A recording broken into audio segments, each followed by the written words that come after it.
La navigation a repris dans le golfe Persique après la fin des manœuvres iraniennes. Téhéran continue cependant à menacer. Le dernier hommage de la grande famille du cirque à Monsieur Joseph, Joseph Bouglione, c'était aujourd'hui au Cirque d'hiver. La population carcérale en légère diminution. Nous recevons dans ce journal Hélène Mathieu, notre consoeur de Marie-Claire, qui a visité plusieurs prisons de femmes. Elle en rapporte un livre témoignage instructif et dérangeant. Une journée supplémentaire de détention pour Marcel Carton, Marcel Fontaine, Jean-Paul Kaufmann, Jean-Louis Normandin d'Antenne 2 et Roger Hawke. Les otages français au Liban n'ont toujours pas été libérés.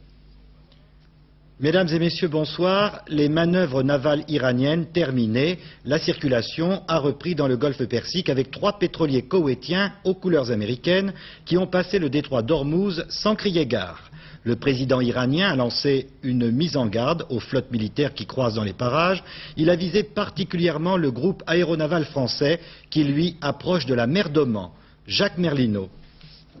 C'est bien joué de la part des Américains. Hier, ils annonçaient qu'ils reportaient à plus tard l'entrée dans le golfe arabo-persique du convoi protégeant 3 pétroliers koweïtiens. Ils invoquaient, pour justifier ce retard, la nécessité d'attendre des équipements anti-mines.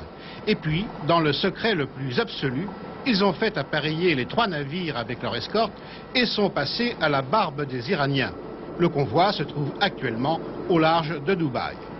Cette reprise plus rapide que prévue du trafic maritime dans cette région est intervenue quelques heures après une mise en garde du président iranien Ali Khamenei. Si les navires militaires étrangers font régner une tension dans le Golfe, a-t-il déclaré, il y aura affrontement. Et la télévision iranienne, pour souligner cet avertissement, montrait avec plaisir les essais d'un missile sol-mer. Une menace qui s'ajoute à la présence des mines et à la possibilité d'intervention des petites vedettes bourrées d'explosifs. À Washington, pourtant, on s'efforce de calmer le jeu, et si l'on se réjouit du passage en douceur de ce nouveau convoi, George Shultz a déclaré hier que le gouvernement américain n'avait pas l'intention d'invoquer la loi sur les pouvoirs de guerre. Si la tension diminue légèrement dans le Golfe, tout danger de confrontation est loin d'être écarté. Chacun reste sur ses gardes et l'on peut se demander combien de temps cela va durer. Sur la situation dans cette région à haut risque et à propos de l'envoi de la flotte française, nous avons recueilli le point de vue de M. Michel Jobert. Si on l'envoie pour gesticuler, pour assurer une présence, je dis que ce n'est pas à la mesure de l'événement. Si au contraire, l'intention et de placer le Clémenceau à la sortie du Golfe et de dire que si les Iraniens ne sont pas convenables, leur pétrole ne sortira plus du Golfe, alors ceci a une signification. Alors justement, à ce propos, est-ce qu'un embargo pétrolier suffirait à désamorcer cette crise? Évidemment, l'Iran sans ressources pétrolières serait probablement encore plus vulnérable qu'il n'est aujourd'hui.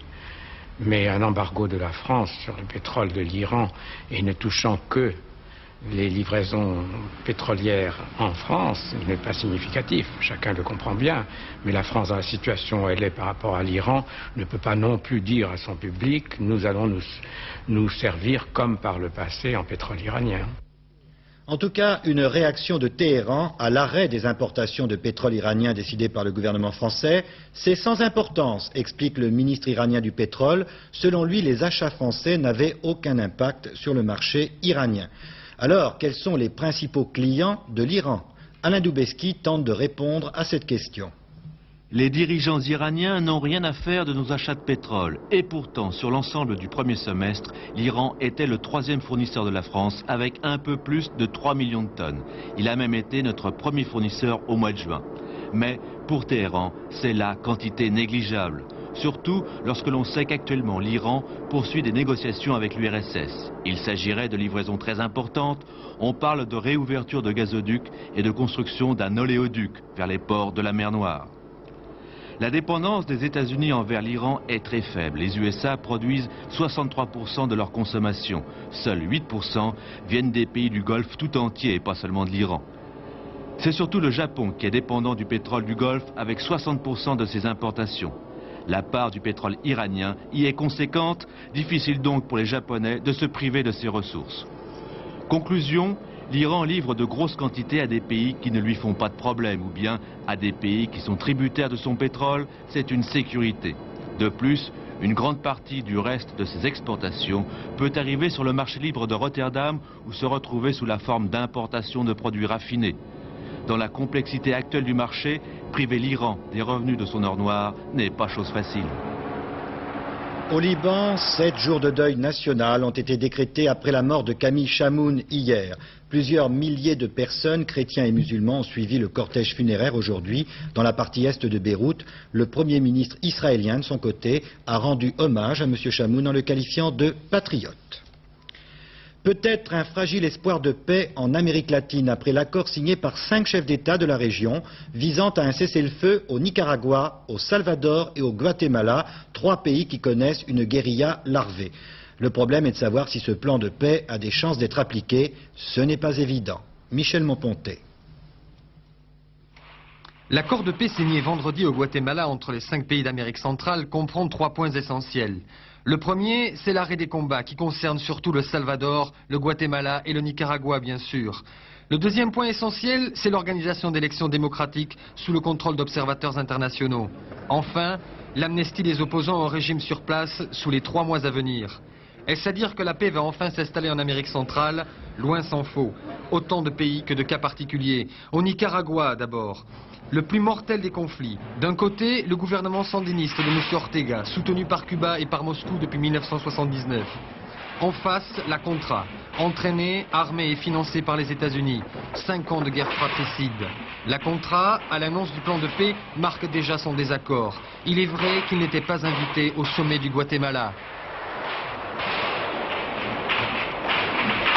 Le Salvador, lui aussi, connaît une guerre interminable. La junte de M. Napoléon Duarte, entraînée et soutenue par les États-Unis, subit depuis 1980 les attaques répétées de la guérilla pro-communiste, le front Farabundo Martí. La guérilla n'a pas encore réagi aux propositions de paix du Guatemala. Dernier terrain de conflit, le Guatemala et ses 70% d'analphabètes. L'Amérique y est moins présente qu'au Salvador, c'est vrai, mais la guérilla, quoique divisée, y est tout aussi active. Ici, comme partout ailleurs, l'accord de vendredi sera très difficile à faire respecter. Mais c'est le premier espoir qui, sans passer par Washington, voit le jour depuis bien longtemps en Amérique centrale. La France s'est félicitée de l'accord intervenu en Amérique centrale. En Corse, les premières affiches appelant la population à participer à l'enquête sur la fusillade de Bastia sont apparues donc sur les murs de l'île et puis ici dans cette gendarmerie. Les gendarmes recherchent des caches d'armes et d'explosifs, aussi bien en Haute-Corse qu'en Corse du Sud. Par ailleurs, ils ont donné des détails sur l'arme utilisée dans l'attentat. Il s'agit d'un fusil d'assaut soviétique Kalachnikov de 7,62. C'est semble-t-il la première fois qu'une telle arme est utilisée contre les forces de l'ordre. Le nombre de détenus dans les prisons françaises a légèrement diminué pour se situer au-dessous des 50 000. Il n'empêche que les prisons restent surpeuplées. 15 000 places supplémentaires doivent être construites d'ici à 1990. Patrice Velay.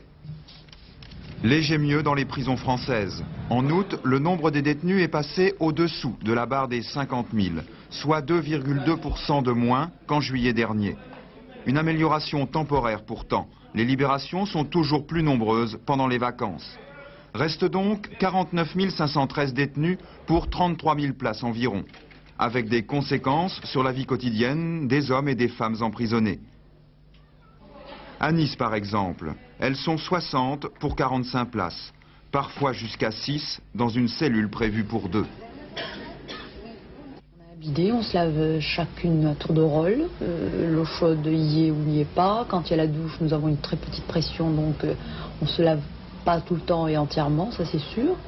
Constipation, parce que nous sommes gênés de pouvoir aller aux toilettes devant nos collègues. Détenus, oui. Mais si vous n'avez pas d'argent, moi c'est le cas, mon mari est incarcéré, moi aussi pour la même affaire. Donc personne ne nous aide de l'extérieur. Donc on ne peut pas se cantiner les produits sanitaires. Il devrait ici au moins donner de l'eau de javel et qui ne donne pas, on est obligé de cantiner. À cela s'ajoute l'oisiveté. Ici, pas d'activité rémunérée, les locaux sont trop petits. Au fil des mois, une lente destruction physique et morale. Pourtant, ces femmes seront un jour libérées. L'administration pénitentiaire se doit aussi de les y préparer. Il faut savoir que les femmes représentent 4% de la population carcérale. Elles sont 2000 environ dans les prisons de femmes. Prisons de femmes, c'est d'ailleurs le titre très intéressant, le livre très intéressant de notre consoeur Hélène Mathieu de Marie-Claire. Elle a visité 4 centres de détention et a pu rencontrer des détenus, des surveillantes, des éducatrices, des directeurs. Bref, elle en rapporte un témoignage qui étonne et qui dérange. Alors, Hélène Mathieu, on parle beaucoup des problèmes en prison, c'est souvent des prisons d'hommes d'ailleurs dont il est question. Alors, il y a le problème de la violence, il y a le problème de la surpopulation, de la salubrité, le caïda, les caïds. Est-ce qu'on trouve à peu près les mêmes problèmes chez les femmes, selon vous? En gros, en tout cas, la surpopulation, oui, exactement de la même façon que chez les hommes. La surpopulation est la même chez les femmes. La violence est différente, sans doute moins importante dans les prisons de femmes que dans les prisons d'hommes. Elle existe parce que la prison est un lieu clos qui est forcément un lieu de tension. Mais en tout cas, comme le problème essentiel aujourd'hui est celui de la surpopulation, on peut dire qu'elle est exactement, qu'elle se présente de la même façon dans les prisons de femmes que dans les prisons d'hommes. Alors, dans votre livre, vous nous donnez beaucoup d'exemples. Vous avez fait 4 centres, hein, c'est ça. Rennes, qui est un centre de détention pour les longues peines. Oui, qui est très particulier, oui. 2 maisons d'arrêt, et puis également le centre des Baumettes. Le quartier des femmes. Bon. Alors, on a l'impression que la séparation avec les familles est quelque chose de plus difficile à vivre pour les femmes que pour les hommes. Ça doit être difficile pour les hommes aussi, d'ailleurs. Mais je crois que la détention est plus difficile à vivre pour les femmes. Certaines éducatrices m'en ont parlé en me disant les femmes vivent moins bien l'incarcération que les hommes. Alors les raisons sont sans doute multiples. Une éducatrice m'a dit on n'a jamais joué au foot, on n'a jamais fait notre service militaire, on n'est pas habitué à vivre en groupe et une femme vit très mal en groupe dans un monde clos comme ça. Donc la détention est très difficile. Et souvent, les femmes sont séparées de leurs enfants. Ça, c'est quelque chose c'est une douleur immense pour les femmes en prison, puisque la moyenne d'âge est à peu près de 32 ans. Donc, ce sont des femmes qui, très souvent, ont des enfants dehors. Et ça, elles le vivent très, très mal. Et on trouve plus de suicides chez les femmes que chez les hommes? Plus d'automutilation. Très peu de suicides. Très peu de suicides réussis. Beaucoup de tentatives de suicide. Beaucoup d'automutilation. Beaucoup de dépression. Beaucoup de prise de médicaments. Et beaucoup de grabataires, beaucoup de femmes qui vivent dans une soumission totale leur temps d'incarcération. Et il y a pourtant la télévision qui a été introduite dans les prisons il n'y a pas longtemps. Vous pensez que ça a changé quelque chose? C'est énorme. Je pense que c'est une amélioration fondamentale parce que tout d'un coup, les détenus ont une fenêtre sur dehors. Et ça, c'était très important parce que si la prison doit réinsérer les gens dans la société, c'est difficile de se réinsérer dans un monde qu'on a oublié puisqu'on en est totalement exclu. Là, tout d'un coup, il y a une image de l'extérieur. Et la population carcérale féminine, bon, quel genre de personnes est-ce? Qu'est-ce qu'elles ont fait en quelque sorte? À peu près la moitié des détenus, hommes ou femmes, sont des toxicomanes, déjà. C'est une population récente qui explique un petit peu la surpopulation des prisons à l'heure actuelle. Sinon, la majorité des femmes sont ce qu'on appelle, des femmes détenues, sont ce qu'on appelle des voleuses de poules, c'est-à-dire des femmes qui ont fait une petite escroquerie, qui ont un petit casse, un petit vol, sauf au centre de détention de Rennes, qui est la seule centrale de femmes, où là les femmes subissent de longues peines, donc elles ont eu des délits plus importants, et en particulier de ce qu'on appelle les crimes familiaux. Oui. Les femmes font beaucoup de crimes familiaux, beaucoup plus que les hommes. Est-ce que pour les surveillants, les surveillantes, surtout là, est-ce que c'est plus difficile à tenir une prison de femmes ou une prison d'hommes? Est-ce que la révolte, la discipline, on trouve pas, c'est mieux chez les femmes, non? On trouve pas ce genre de problème, non? Beaucoup moins. La preuve, les prisons de femmes ne sont jamais entourées de miradors. Donc elles sont considérées comme moins dangereuses. Donc c'est vrai que c'est une population qui est moins dangereuse pour le personnel, mais c'est une population qui est aussi tellement soumise, qui n'a pas de révolte, qu'on peut penser que la réinsertion sera plus difficile après. Il y a un passage tout à fait étonnant dans votre livre, moi qui m'a vraiment stupéfait, c'est qu'il y a des cellules pour les femmes qui ne veulent pas sortir. Elles ont terminé leur peine, mais elles ne veulent pas quitter la prison. Ça arrive souvent, ça? Ça arrive, oui. Il y a plusieurs cas de figure. Il y a certaines femmes qui ont fait une courte peine, par exemple, qui doivent sortir un vendredi soir, qui ne savent absolument pas où aller. Donc elles demandent à rester au moins jusqu'au lundi pour pouvoir trouver un lieu pour dormir. Donc il y a un vrai problème de réinsertion. Oui, surtout pour les longues peines, bien sûr. Bien, Hélène Mathieu, je vous remercie beaucoup. Prison de femmes, c'est le titre de votre livre qui est édité chez Marabout. Actualité Marabout. L'agence soviétique TASS annonce un désastre ferroviaire dans le sud de l'URSS à 900 km de Moscou. Un train de marchandises a foncé dans un train de voyageurs. Il y a de nombreux morts sans que l'on sache exactement combien. Patrice Velay. Une collision nocturne à 140 km/h. Un train de voyageurs contre un convoi de marchandises à 900 km au sud de Moscou. 2 wagons de voyageurs entièrement détruits et de nombreux morts. Sous le choc, 53 wagons de marchandises ont quitté la voie. Des miliciens, des militaires et des étudiants sont très vite arrivés sur les lieux. D'abord pour donner les premiers secours aux blessés, ensuite pour récupérer au maximum les 5000 tonnes de blé répandues le long de la voie. Cause probable de l'accident, la rupture des freins sur l'une des locomotives et l'impossibilité de prévenir l'autre conducteur. Le bilan de ce que l'agence TASS appelle un désastre ferroviaire n'a pas été communiqué. La grande famille du cirque a rendu hommage aujourd'hui à Joseph Bouglione, monsieur Joseph qui a quitté la piste avant-hier. Il avait 83 ans. Ses amis se sont réunis une dernière fois autour de son cercueil au cirque d'hiver. Joseph Bouglione a été inhumé cet après-midi dans le petit village de Lizy-sur-Ourcq en Seine-et-Marne. Anne Gainsberger et Brigitte Chevet. Une figure, une seule, qui fit le tour de tous les chapiteaux du monde. Joseph Bouglione s'en va, le cirque reste. Une belle aventure que celle des Bolioni, 7 générations depuis l'ancêtre du Piémont, il y a plus de 100 ans. Et très vite une dynastie avec ses lois, ses règles, unies par une seule passion, la piste. Parce que toute l'année je voyage dans le monde entier pour voir où il y a les meilleurs numéros dans tous les cirques du monde. Et je vous garantis que quand j'arrive dans un cirque, dans n'importe quel pays du monde, je suis reçu comme chez moi, la même chose. Et là, on peut choisir des numéros où on fait la différence entre les bons et les mauvais.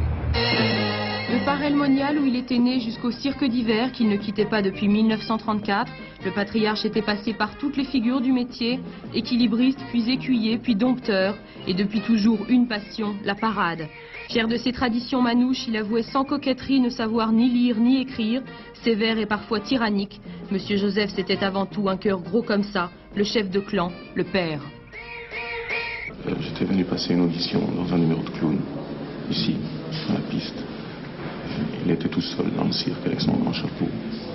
Ça a duré 10 minutes. Il a pari une fois. Et quand je suis sorti de piste, son fils m'a dit comment ça s'est passé. Je dis, il parie. Et alors c'est bon signe. J'étais engagé l'hiver d'après. Ce matin, chez lui, ils étaient tous là, Madame Rosa, la fidèle, et puis les enfants, les petits-enfants, le clan Bouglione.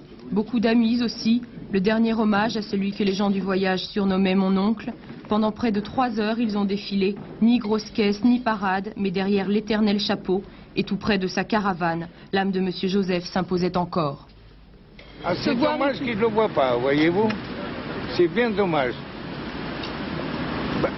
Les croyants disent qu'il le voit, alors peut-être qu'il va être content quand même. Le dernier mousquetaire de la piste n'est plus, mais les enfants continuent. Au cirque d'hiver, Sampion a déjà repris le flambeau. Ce soir, Monsieur Joseph dort, là même où reposent ses ancêtres, dans un petit cimetière de Seine-et-Marne, au bord d'une route, pour ne jamais perdre de vue les gens du voyage. La Ligue anglaise de football, qui fêtait son centenaire, proposait cet après-midi à Wembley, près de Londres, une rencontre opposant une sélection britannique au reste du monde. Dans le reste du monde, il y avait, excusez du peu, Platini et Maradona. Eh bien, ils ont été battus 3-0 par messieurs les Anglais. Thierry Blanco a tout vu. Pelouse inhabituelle, numéro inhabituel, maillot inhabituel, dernier match pour Michel Platini. 70 minutes de plaisir sur la pelouse de Wembley qu'il n'a jamais foulée. Pléiade de stars pour un match exceptionnel, le centenaire de la Ligue. 70 000 spectateurs à Wembley, la fête du football britannique.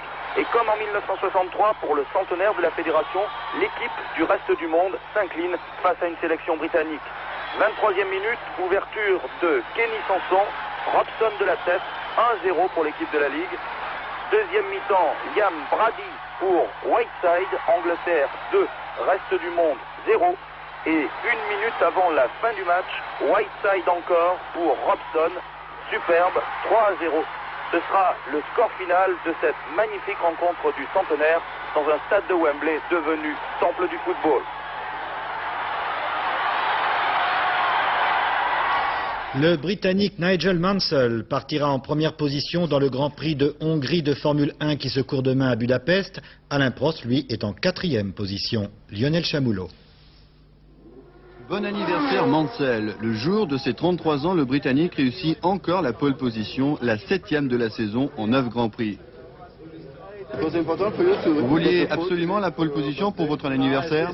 Non, ce que je veux absolument, c'est de gagner dimanche, c'est tout.